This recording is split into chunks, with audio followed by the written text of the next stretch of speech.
Good afternoon, students. Are you able to see the presentation? Please let me know in the chat box. Uh, for those people who are using the YouTube, is it audible? Is my voice audible and the presentation visible to you? Please let me know in the chat box.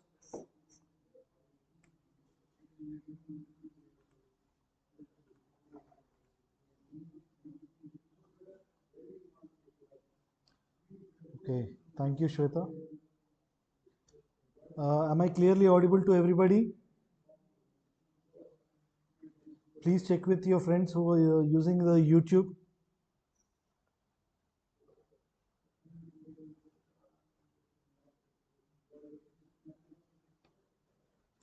Okay, uh, that's good. Sorry for the last class. The last class we didn't get the audio for the YouTube link, uh, but most of it is in the presentation itself, so you can easily get it. If you don't have, if you have any further questions, you are always welcome. Uh, you're always welcome to approach us, IPR Center. We are here to clarify your doubts if you have any. Okay, today's topic is geographical indications. Have you all gone through the last class topic that is about trade secrets? Have you all gone through the reference book? The reference textbook we have shared with you. You all need to go through that after the class. Please do go through this. Please do check the topic, whatever we discuss in the class, in the reference textbook. In that way, you're sure to remember everything, whatever we discuss. You'll be sure to understand the whole concept of it. So please don't neglect. Please refer the reference textbook that we have shared with you.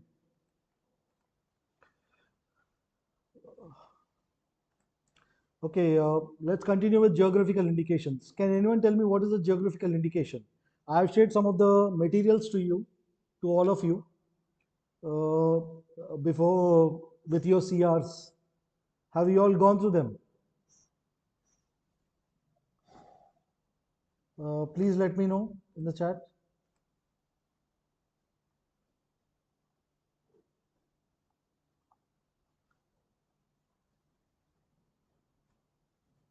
Have you all gone through what the materials we have shared with you today?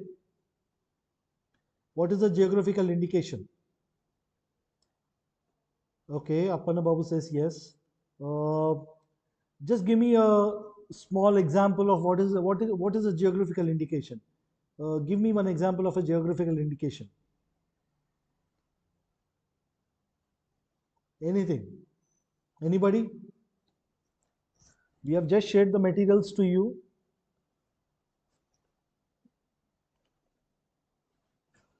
Pratyusha says geographical indications are given to natural and agricultural products.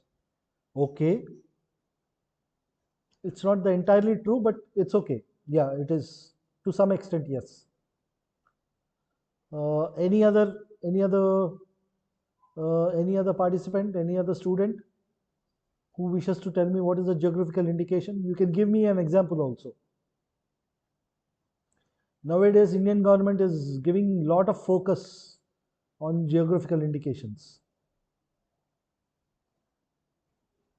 What are geographical indications? Handicrafts and industrial products. Yes, that is also true. Generally, what is the name? What does the name indicate? The name says geographical indication. Appana Babu says international marketing. KPK says Tirupati Laddu is one of the example. Yes, Tirupati Laddu is one of the good example of geographical indication. Pratyusha says India having third place. I don't understand what is India having third place. What do you mean by that?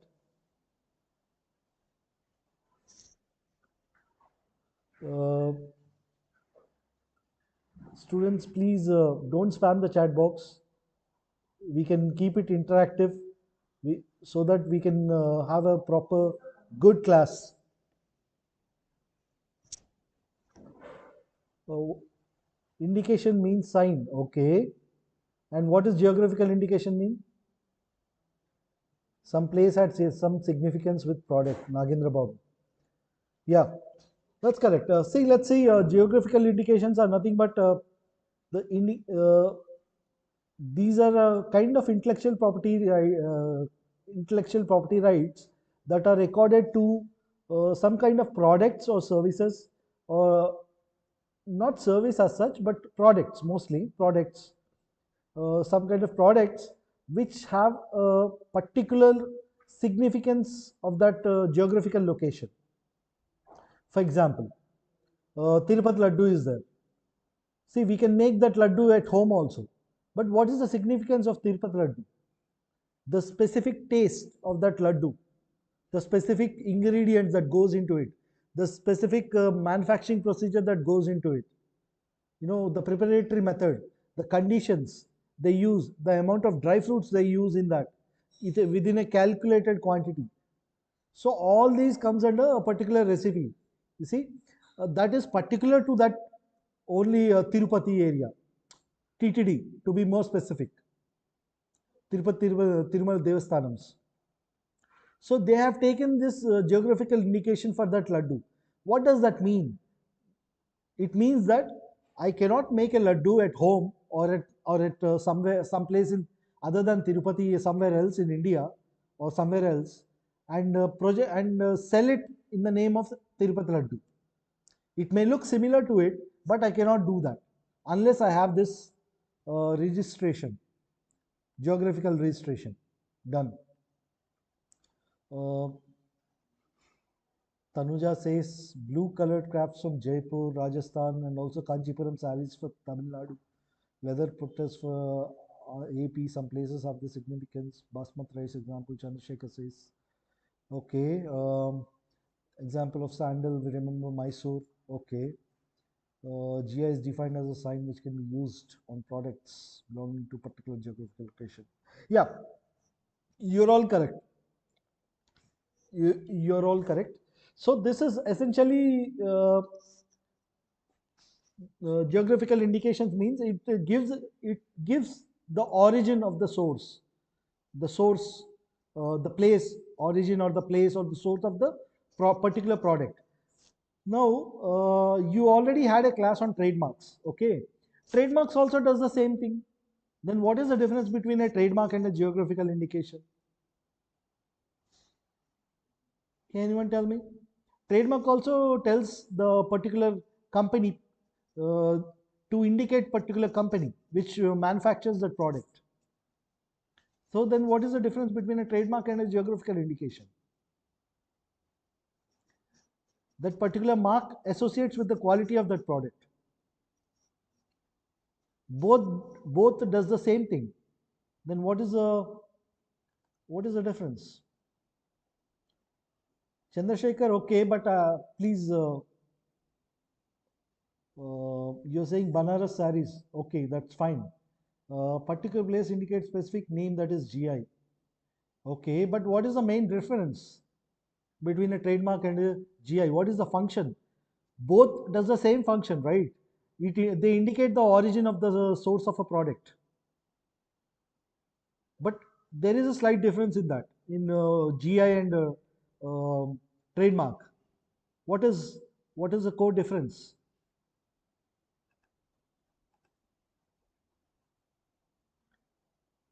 Trademark is nothing but complete registration.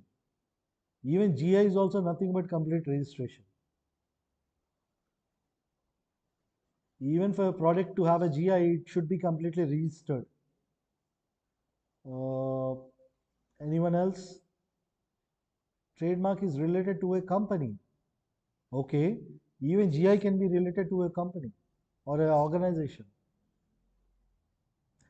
Yashashwini, you were somewhere right, but Shiva, you are not able to hear my voice. Uh, Students, are you able to properly hear my voice? Am I audible to you, or is it low voice? Please let me know. Okay, I guess Shiva, then you have to increase your volume.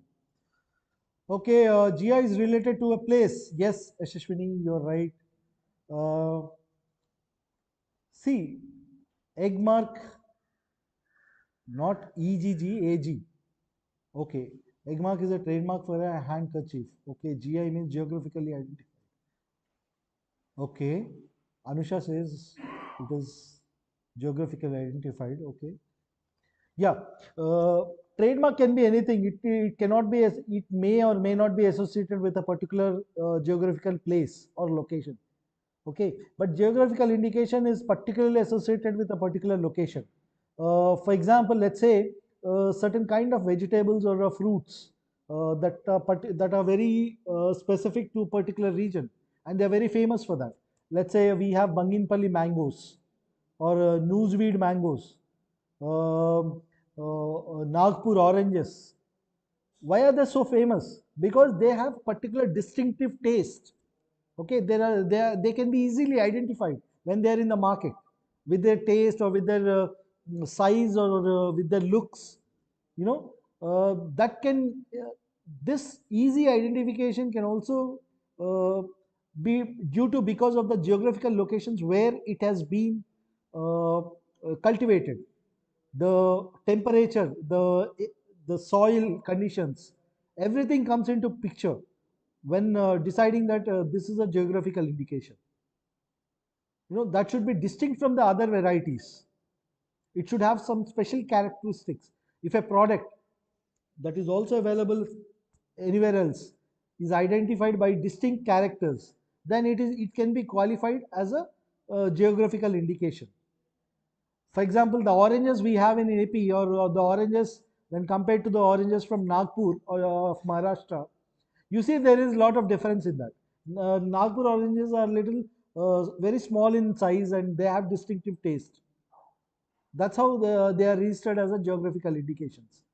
This can be for any product, like it can be for a homemade dessert, or even a dessert from a particular region. Okay, even for the puppetry, leather handicrafts that are specific, that a place that is very famous for particular kind of handicrafts. Let's say Kondapalli Bomalu. You see, we associate the geographical name of that place with that product.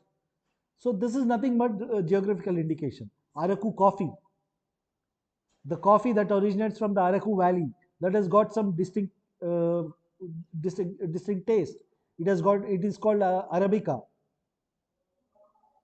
So, uh, This is how the products can be classified, and why the geographical indication. And one more important uh, uh, one more important difference between geographical indication and a trademark is trademarks are generally it can be granted by to a person, also to a company, also to an organization, to anybody, but GIs are never granted to one single person. It can only be granted to a association of a people, cultivators, or the uh, people who are making certain products in the within the region. So if they can form an organization or an association or some industry, and then they apply for a GI indication mark, then that is granted for all of them, to that association particular, or to that organization, so that all the people who are members of it can use that geographical indication mark to sell their products, to send the products to international markets. So that is a one key difference between a geographical indication and a trademark. I hope you all are clear with it. We will see in later stages. This is the basic difference. We will see in later stages what are GIs. It has got a lot of significance nowadays with respect to international trade. You see, the lot of agreements going on between countries. For example, India and Europe. Recently, there is a in news. If you have seen, if you have the habit of following news, you must have seen that there is a FTA being concluded between India and UK. FTA is nothing but free trade agreement. So in these agreements, they specifically mention about there is a chapter separately for intellectual property rights. So that how this country is going to protect the intellectual property rights of the other countries' companies in the similar way. So in any trade agreements or in any international agreements nowadays between countries, bilateral agreements or trilateral or multinational agreements, you see intellectual property rights is one of the key aspect. Lot of emphasis will be given on the chapter on intellectual property rights. That's why you're all learning about this now. It in a way, you might say that I belong to a performing arts course. Why? How is this relevant to me? This is relevant to everybody. The intellectual property rights are relevant to everybody, because these agreements concluded by the governments, ultimately the government is nothing but the people, right? So it trickles down to our societies. So our daily lives are influenced by these IPRs. So it is very important for everybody. It is nowadays, it has become just like a common minimum knowledge, like how earlier uh, every nowadays everyone is familiar with emails, internet, how to use it, how to send an email, all the little bit of technical aspects of everything related to IT. But 20 years before, 20 years before, let's say in 2002, not many of the people are aware about a lot of things that we are easily doing now, because at that point of time it is not that required. Only the people from the specific domain, let's say in communications technology, or computer sciences, they might be aware of those things. Internet, how to send an email, how to put how to sell an item on a marketplace, online marketplace, all these kind of things. Nowadays everyone is doing it. Everyone is making videos. Everyone is becoming a content creators on YouTube's, because it has become a certain business model right now. So we integrated the technology into our daily lives. In the similar way, we also take the this IPRs that influences from the time we wake up in the morning till the time we go to bed in the evening. We are surrounded by IPRs. The toothpaste we take, the brush, the toothpaste, everything is branded. Whatever you see, Colgate or Close Up, whatever it is, they are nothing but trademarks, brands. You're surrounded by it. If you watch a movie or some video on YouTube, you will be bombarded with the brands, advertisements. So all nothing but promoting their brands, companies promoting their brands. That is nothing but a IPR. So in this way, geographical indications are also part of IPR. These also, what it does to the society is, these organizations can get higher price for their goods, for their products. For example, a normal sari would not cost that much as much as a Pochampalli sari or a Kanchipuram sari would cost. You see, they can get higher prices in the markets or in the among the general public. When they export these products to other countries, foreign countries, they can expect higher margins also. That's how the economy can also be boosted within the country. So for a country like India, which has got so much of a 2000 5000 year old civilization, we have so many things that can qualify for geographical indication. But it is very unfortunate that, because due to lack of awareness even among the government civil servants, uh, we are not able to identify and protect certain things that can qualify as a geographical indications. Because of that, we are not getting proper price for the certain products, and we don't have sufficient exposure to the other markets. How to build on this IPRs, how to create a portfolio of IPRs, how to market them in the international market. For example, if you go to AP tourism, or any country, any tourism, any state's tourism, no one is bothered about, they don't know anything about geographical indications there. But that is a good place to promote the geographical indications of particular state. We recently have compiled this geographical indications from the state of Andhra Pradesh. I've also shared it in the CR group today. If your CR has not forwarded it, please ask your CR. If you go through that, we have recently compiled it and got it inaugurated by one of the minister, IT minister. Uh, so in that way, even the Telangana government has done this. They have compiled this GI, geographical indications, that are registered from the regions of Telangana, uh, and they have put it on their all the business websites like CII. CII, I think CII has also helped in creating it, but they are promoting it extensively. In the similar way, we also have to do that. We have taken one step. We have created this. The IPR center has done this work, and I have shared it in the CR group. You can just have a look, and you can see a lot of things that which has got. These are the things that these are not the things that you never heard of. You can see them, you can heard of, you have heard about them, uh, even from your childhood, I can guess. But there is not an effort made till now, to compile such a list and to promote them.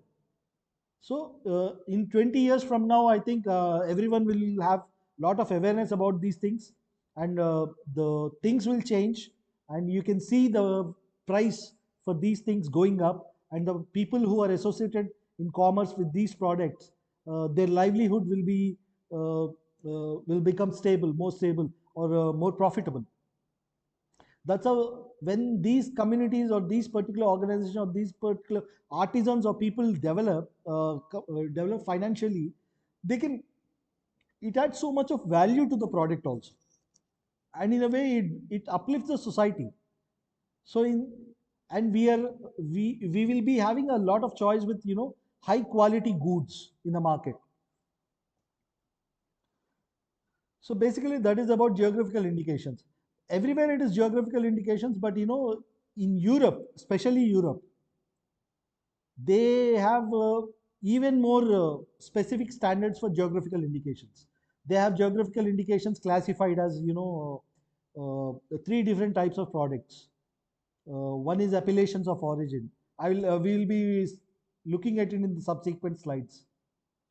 Okay, let's say for what is a geographical indication? As I said, it is a sign which can be used on products.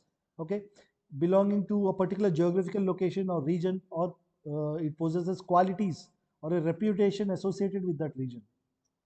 Mysore Kaja, Bandar Laddu. Even Bandar Laddu is different from Tirupati Laddu, but still, both of them are registered as geographical indications. Pulasa Chepa? It's called Hilsa fish in Bengal. The specialty of that fish is it swims upstream during a particular season. Okay, and it is very tasty, and it is very costly also. Everybody knows about this. But you know what? Bangladesh has registered Hilsa as a geographical location for them. Earlier, what used to happen is, before, because of the lack of awareness of this knowledge about geographical indications and all, IPRs in particular, our politicians, because of the political differences, they try to stop the water flowing from India to Bangladesh. So they have built a dam to stop the water flow of water from India to Bangladesh. So what happens? What happened is, the nature of this fish is to swim upstream. Earlier, it used to go till Bihar, up to Bihar, but because of the dam construction, this got diverted into the Bangladesh, and majority of the fish, when they try to swim upstream, because of the blockade in their path, what they have done is, what happened is, this fish diverted itself into the Bangladesh waters, and the Bangladesh has claimed that it is their fish now. So they can go to the international market and market that fish as a GI. So they have this thing protected as a GI there. It is specifically available in the Bangladesh. Like that they specify it. That's how they sell it. Because of the lack of this simple awareness and going for this political differences, because of that political differences, we lost a huge treasure. It costs so much in international markets, Hilsa, just like tuna or any other kind of exotic fish.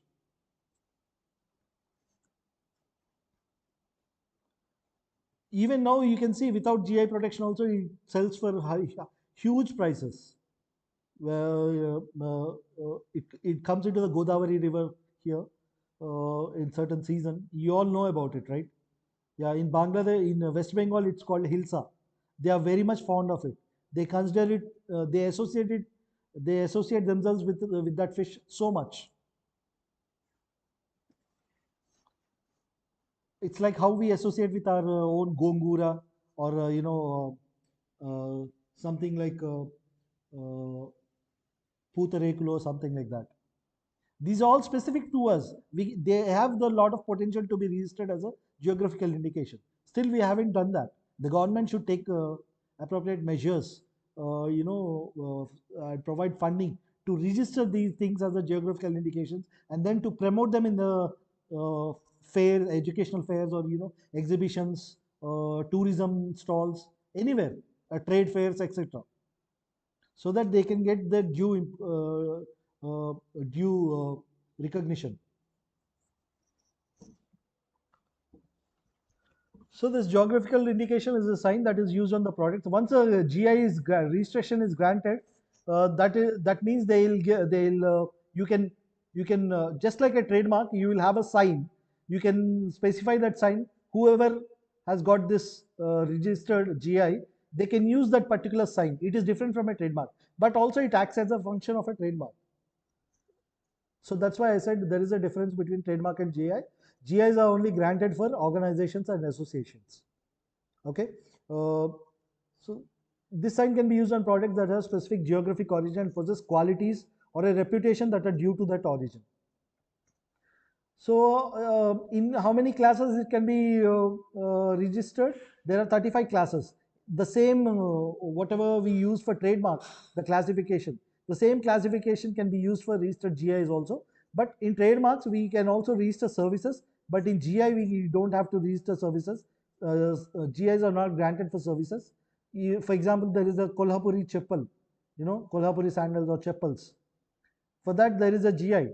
So we are registering it for a product, not for a service of how to make it. But unlike that, trademarks can be given for services also. So once it is granted, just like trademarks, its validity is 10 years. It can be renewed indefinitely for next 10 years, just like that. You can do it for long. It doesn't have a specific time period of that. You only have to renew for only one time, two times, three times. There is no restriction like that. It can go indefinitely also, because in a way, this contributes to the national economy a lot, regional economy and national economy. So how this genesis has come first? Why we had this geographical indication only from 2000, after 2000. Before that, we don't have that. So why we don't have that? Because we are not much particular about intellectual property rights in India at that point of time. India is not that much too capitalistic society, I would say. It's much of socialist society. But these are the principles of capitalism, all the IPR, these are the concepts of capitalism. So we have already discussed that, first introductory class, that, TRIPS agreement. India is been part of the WTO, World Trade Organization's TRIPS agreement, that happened in 1995 in Geneva. So according to as per the Article 22(1) of this TRIPS agreement, uh, this TRIPS agreement is nothing but, as I said, it is a trade-related intellectual property rights agreement. It sets the minimum standards of intellectual property rights that has to be guaranteed by the member states. India is a member state of that WTO, so we have to abide by that agreement, this TRIPS agreement. And TRIPS agreement, it sets the minimum standards for any country to guarantee those minimum standards for all the products, for all the intellectual property rights. For example, for patents, it is like, the patentability criteria for patents: novelty, inventive step, and industrial applicability. And in the similar way, the term of a patent is 20 years. These are the minimum criteria that are fixed by the TRIPS agreement. So the Article 22(1) of the TRIPS agreement, it states that, uh, regarding geographical indications, it states that indications which identify a good as originating in the territory of a member is India in this case, or a region or locality in the territory, where a given quality, reputation, or other characteristic of the good is essentially attributable to its geographical origin. So they are defined geographical indications in this fashion, but they have also given a free hand for the countries or the member states to decide upon the strictness of implementing these things. They have just set a minimum standard, but how strict it should be, that freedom is given to the members. For example, some countries like US, Europe, for example, in Europe, they have, as I said, they don't have just geographical indications. Geographical indications classified into three categories. One is appellations of origin, they called. That is, if a particular product is originating from a particular village or a particular, particular place of a village, then that can be called as an appellation of origin. So if the same product originates from the neighboring village, it may not be called with the same name. It should be identified with another name. So that specific characters or necessities have been identified by the Europe, but not any other country in the world, because Europe is very much strict with geographical indications. They take geographical indications very seriously in any agreement, because much of the revenue they get, the European Union, much of the revenue they get from the other country, foreign exchange, as a foreign exchange, through geographical indications. So that's why in any trade agreement you see that these European countries or the European organizations, they don't. They are very adamant on getting higher protection for their geographical indications. In any country they are trying to go for agreement with. So that's about geographical indications. So what are the international treaties or conventions related to this? As I said, TRIPS agreement is one. WTO's TRIPS agreement that also mentions geographical indications in it. First, these are all similar to that of trademarks.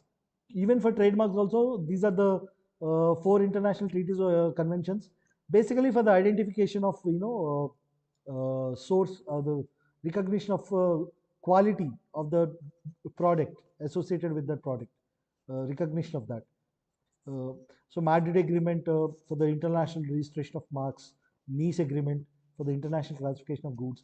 All these Lisbon Agreement and Madrid Protocol. These are all you will study in trademarks also. You have studied in trademarks also. So these are common for geographical indications also.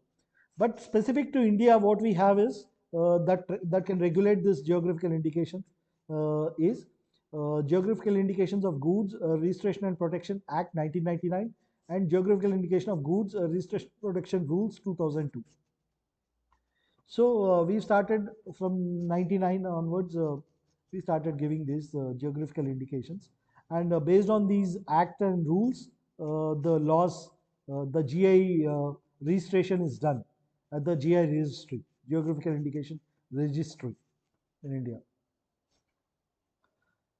I hope I'm being very clear to everybody. If there are any questions, please put in the chat box. We will deal with it in the last 5 to 10 minutes. Okay, this is just a image that I've also shared with all your CRs. I don't know if they have forwarded it to you all or not. You can see this is a I think I've taken this picture from Times of India in the newspaper. They have indicated the different geographical indication products, registered geographical indication products from different states. Every state has got its own speciality. See, uh, you can see that. Just one example they have taken. It could be so many things, not just one. And it is there's a clearly here mentioned what is a GI tag. GI tag is a geographical indication of an item which is specific to a particular place. You can just go through it. And if someone is there in your class from different countries, international students, or from different states, they can just do a small exercise in identifying or compiling a list of what is GIs in their particular countries or in their particular states. Now, since you have some idea about what it is, you can do that easily. Whatever you've been hearing from your childhood or from your friends or family, you can easily compile a small list. In a way, geographical indication has got a lot of cultural significance also. People can associate with those products very emotionally also. For example, let's say Gongura, we associate all the Telugus or at least from people from Andhra Pradesh, at least they associated with that very much. Gongura, avakai. Avakai is nothing but a mango pickle, but not all mango pickles are same. But avakai is like unripe mango pickle. So we associated with those things because we've been seeing it from our childhoods, and that is specifically made in our regions, in our states, in our cultures. They are imbibed within our cultures. So it has got a lot of cultural significance also. So that's why you see on international stage, countries are fighting for geographical indications, registration. For example, someone mentioned basmati rice. Yes, basmati rice comes from the Punjab region in the India. Punjab is here. Unfortunately, after partition, what happened? The partition happened is partition of Punjab. Actually, it's not just partition of India. It is a partition of Punjab area, and much of the Punjab went to Pakistan. So there is a basmati rice. They cultivate basmati rice there.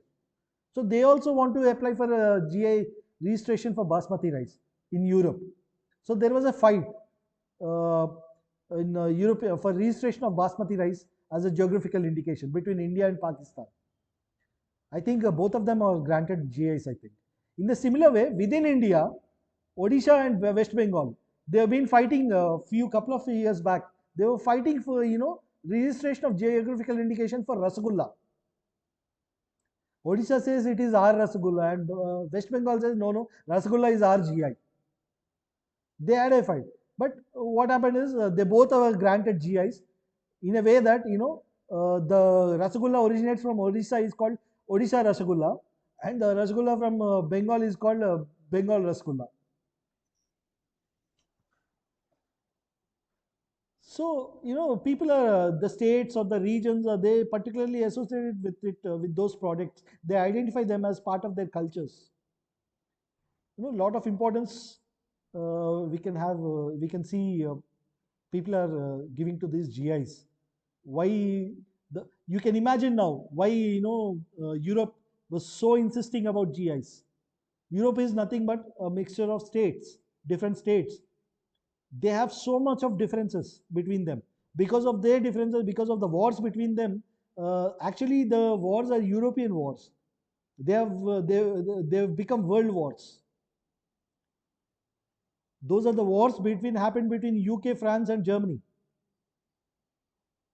But it has later termed as world wars because everybody got sucked in. Since the European these powers are colonial powers, their colonies also got into the wars, and that's how it became world wars.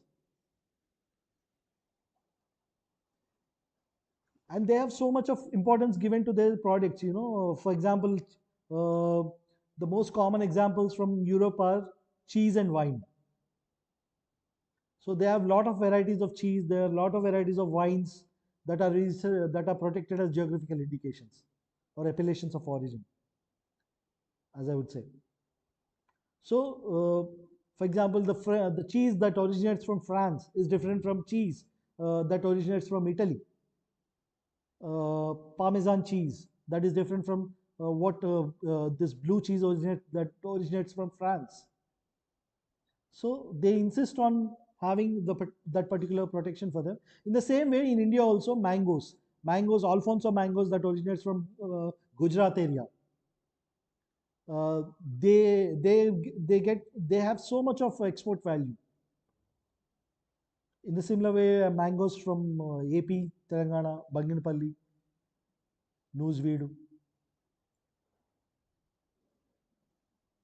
So yeah, every region has got so much of uh, uh, every region is different in such a way that their geographical climatic conditions or the soil conditions or the atmospheric pressures or whatever it is, they influence this particular quality of that products. But nowadays, because of the climate change, I'm not sure how these products can maintain the quality or the characteristics.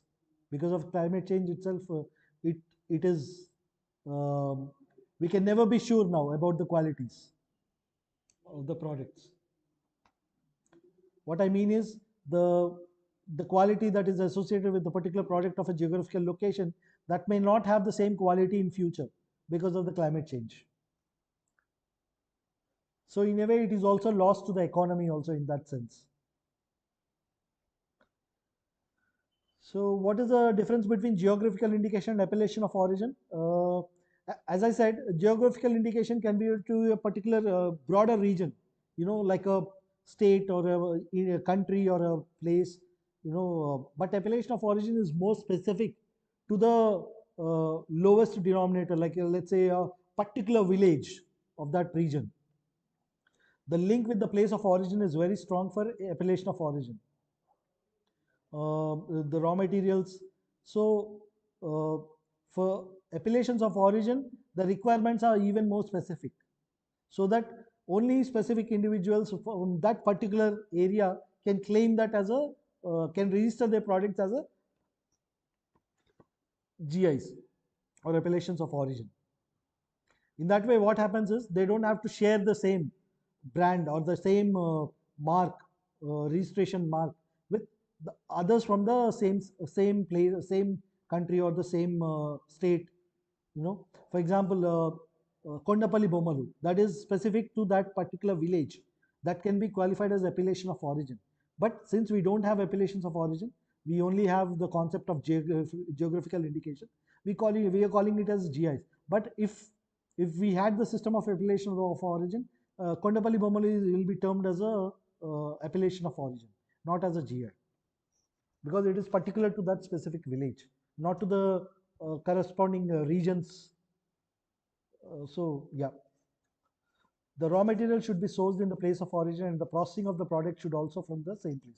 So these are the conditions that should be met for product to be called as appellation of origin. And this is only for Europe, not for India or not for any other country. But in general, in general, you should know what is an appellation of origin.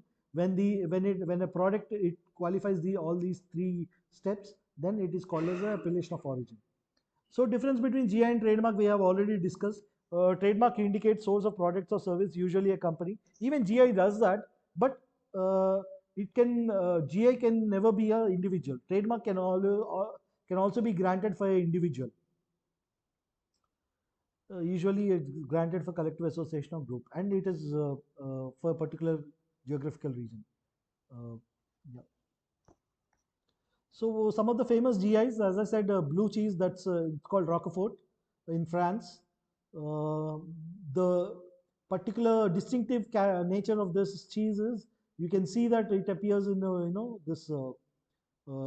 this blue color is visible.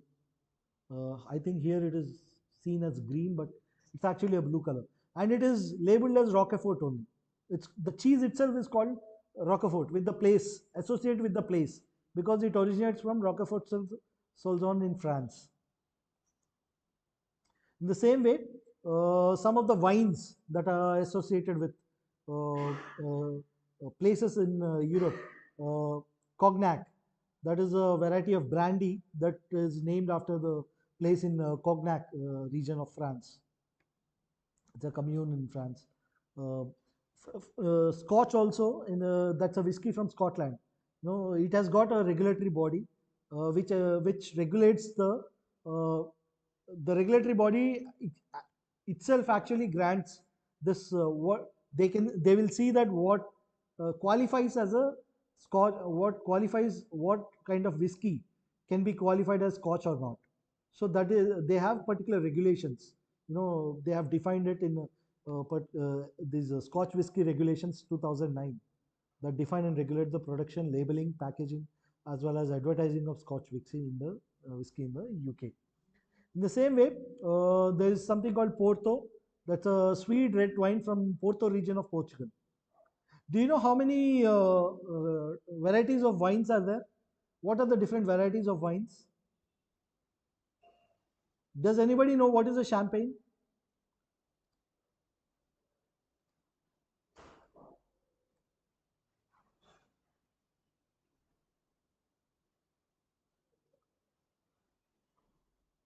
Does anybody know what is a champagne?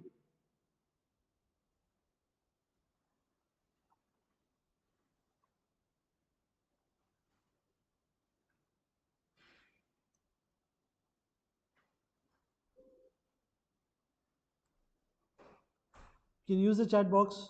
Are you all following? Have you ever heard about the word champagne? Yes, it is a type of wine. What kind of wine is that? Here in this example, you can see that Porto. I am saying it is a sweet red wine. So there is a red wine. In the same way, there is another kind of wine. It's called white wine. Champagne is a white wine. Okay, and there is another pink wine or rose wine also is there. So these are the three colors in which wine can be. You can have wine from in the market with these three types of wines. But the specialty of champagne is it's a sparkling wine. You can see bubbles coming from the wine within the. If you pour it in a glass, you can see bubbles coming from it. That's the specialty of that champagne. It's called a sparkling wine. So it originates from a region called from a Champagne region of France. That's why it's called Champagne. Okay, but in the same way, if you see Spain, that is just below the France, they also have a sparkling white wine, but it is not called champagne because it cannot be qualified to be called as a champagne. If someone says that they prepare a wine there and sell it as a champagne, they are liable to be, liable for imprisonment and all. So their own wine near the area of Barcelona, that's called Catalonia, a region of the Spain. There they produce this wine called Cava, CAVA. If you can see some of it in YouTube also, there is a clear videos explaining what is the difference between champagne and cava. The price is different. Uh, there is not much difference in taste as such, but there is a lot of difference in the price. Champagne is more famous one. So in the same way, cigarettes. If you see a Cuban cigar that originates from Havana region, it is the circumference of that cigar is so huge. It is very famous for that from the rest of the other cigars. So in the same way, tequila shots that originates from a blue agave plant from Tequila region in Mexico. So this is the plant, blue agave plant. You can also see there are some documentaries in YouTube on YouTube how they harvest this tequila from agave plant. The plant is in blue color from this. It's a big industry there. You know, a small pint of glass of tequila, it would cost somewhere 600. That could be some like 30 ml or 40 ml maybe. It would cost so much. Why? Because just because it is a registered GI. So as I said, Champagne is a sparkling wine from Champagne region of France. In India, the first registered geographical indication of India is Darjeeling tea. That was registered somewhere in 2003 or 4, I think. That was the first registered geographical indication in India. Tea, Darjeeling tea. Now you have Darjeeling tea, Assam tea, even the Sri Lankan tea, that's from Sri Lanka, of course. Nippon tea, I think they call it Nippon tea. Earlier, Sri Lanka is called Nippon, maybe. No, Japan is called Nippon, I think. Land of rising sun. Ceylon tea, yeah. Sri Lankan tea is called Ceylon tea. Earlier, Sri Lanka is known as Ceylon. So in the same way, there is a certain thing called, Swiss. That is a uh, geographical indication for watches. You cannot consider any watch or the Swiss knives, the military knife, the Swiss knife, multi-utility knife.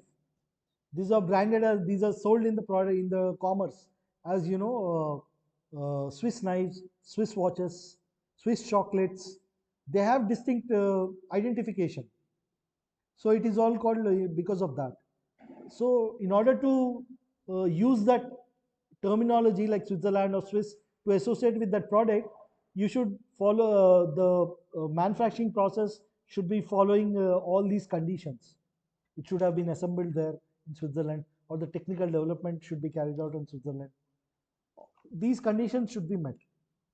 Only then you can call certain things as a Swiss watch or a Swiss knife or something like that.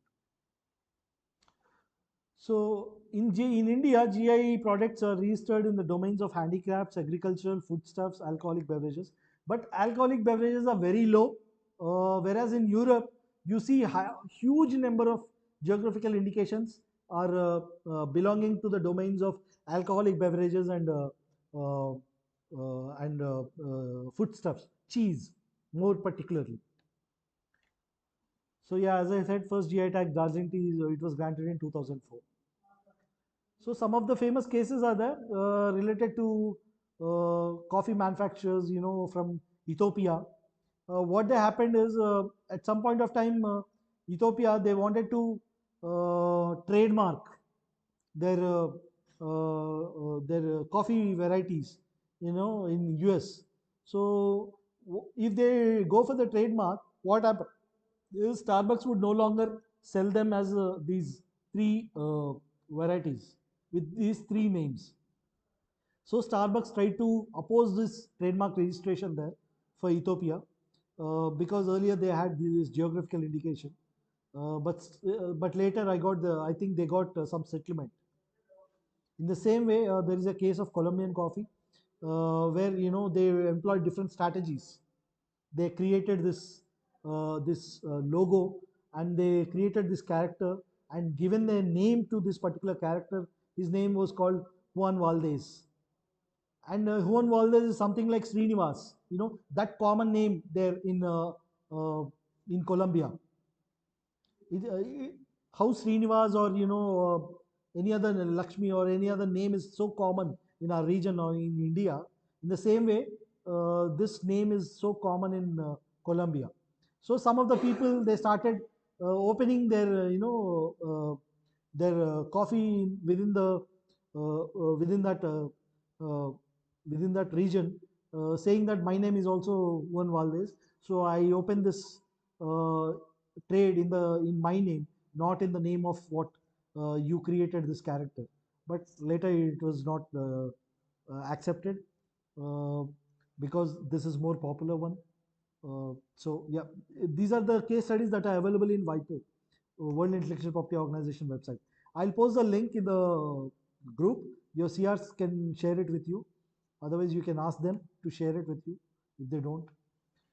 Okay, these are some of the examples. In the next class, we will be dealing with traditional knowledge and all. Okay, so that's about it. I will be sharing these slides in the after the next class. Okay, so since it's actually a continuation of that class. So till now, any questions? Now I'll go for the questions.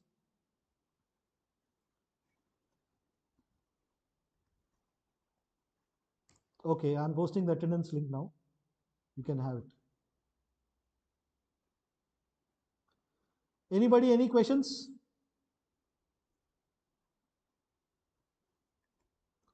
I think I have to post it in YouTube also.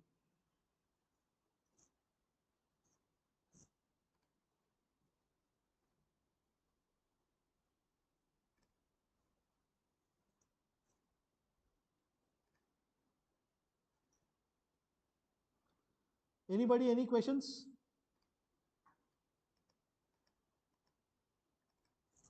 I think I have to post it in YouTube also.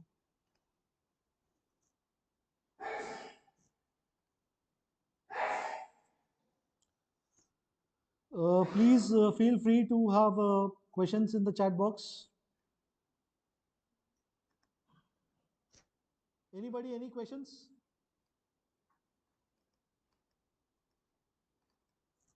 I think I have to post it in YouTube. I've shared the attendance link in the chat box. You can have it.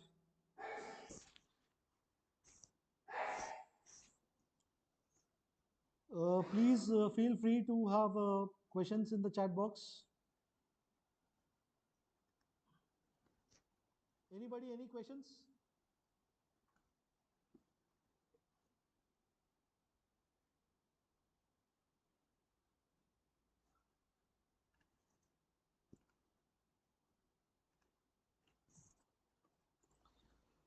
Prachi, I've given the attendance link here, chat box. Sai Kumar says, what are the advantages of GI? Sai Kumar, are you sleeping? I've already explained it within the first, even before the first slide itself. Because of GI, the communities can get a good price if there is a GI recognition and there is a quality associated with that product and people identify with it. There is a difference between a normal coffee and Araku coffee. They get lot of good price for the product. The people who are associated in the commerce. Please go through the links that we go through the materials that we shared with you with your CRs. Please take from them. And also please go through the reference book we have shared with all of you. In the reference textbook, you can read the topic on geographical indications.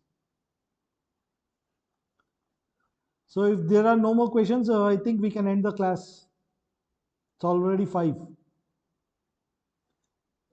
Any questions, anybody?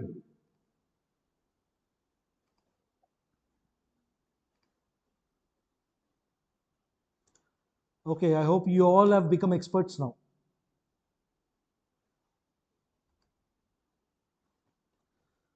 Okay, then in that case, we can